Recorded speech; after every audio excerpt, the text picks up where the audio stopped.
اللہ تعالیٰ نے 4 فرائض بتائے ہیں۔ چہروں کو دھونا، دونوں ہاتھوں کو کہنیوں سمیت دھونا، سر کا مسح کرنا اور دونوں پاؤں کو ٹخنوں سمیت دھونا۔ علماء اس کے ساتھ 2 چیزوں کا اور ذکر کرتے ہیں، اور وہ ہے ترتیب اور موالات۔ یہ جو اللہ تعالیٰ نے پہلے چہرے کا ذکر کیا، پھر دونوں ہاتھوں کا، پھر سر کا، پھر پاؤں کا، تو اسی ترتیب سے دھونا یہ بھی ضروری ہے۔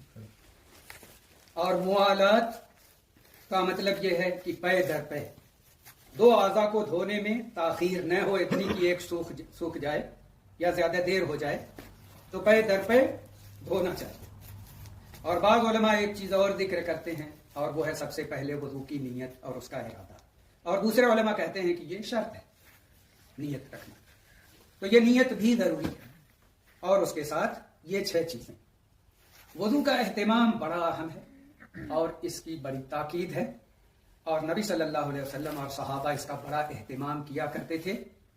حدیث شریف میں لکھا ہے کہ نبی صلی اللہ علیہ وسلم نے فرمایا کہ جو آدمی وضو کرے اور اچھی طرح وضو کرے اور اس کے بعد دعا پڑھ لے، اشہد ان لا الہ الا اللہ وحدہ لا شریک لہ واشہد ان محمدا عبدہ ورسولہ، تو اس کے لیے جنت کے 8 دروازے کھول دیے جاتے ہیں کہ وہ جس دروازے سے چاہے جنت میں چلا جائے۔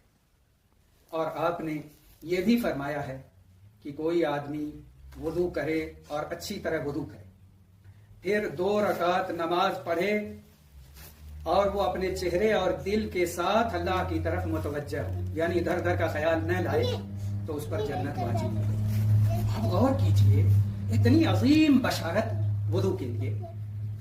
نبی صلی اللہ علیہ وسلم نے فرمایا کہ میرا جی چاہتا ہے کہ میں اپنے بھائیوں کو دیکھوں، تو صحابہ نے کہا کیا ہم آپ کے بھائی نہیں ہیں؟ تو آپ نے فرمایا تم لوگ میرے صحابہ، میرے بھائی وہ لوگ ہیں جو بعد میں آئیں گے، یعنی ہم لوگ۔ نبی صلی اللہ علیہ وسلم ہمیں دیکھنا چاہتے تھے، تو صحابہ نے پوچھا کہ ان کو تو آپ نے دیکھا نہیں، تو قیامت کے دن آپ ان کو کیسے پہچانیں گے؟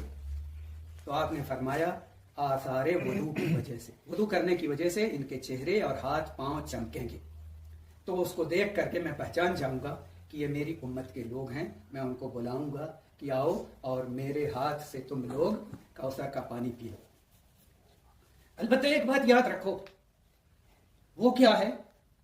کچھ لوگوں کو فرشتے روک دیں گے، تم لوگ نہیں جا سکتے پانی پینے کے لیے، تو نبی صلی اللہ علیہ وسلم کہیں گے ان کو آنے دو، وہ میری امت کے لوگ ہیں، ان کے ہاتھ پاؤں چمک رہے ہیں۔ تو فرشتے کہیں کہ آپ کو معلوم نہیں ان لوگوں نے کیسی کیسی بدعتیں ایجاد کر رکھی تھیں، نئے نئے کام یہ لوگ کرتے تھے۔ تو نبی صلی اللہ علیہ وسلم فرمائیں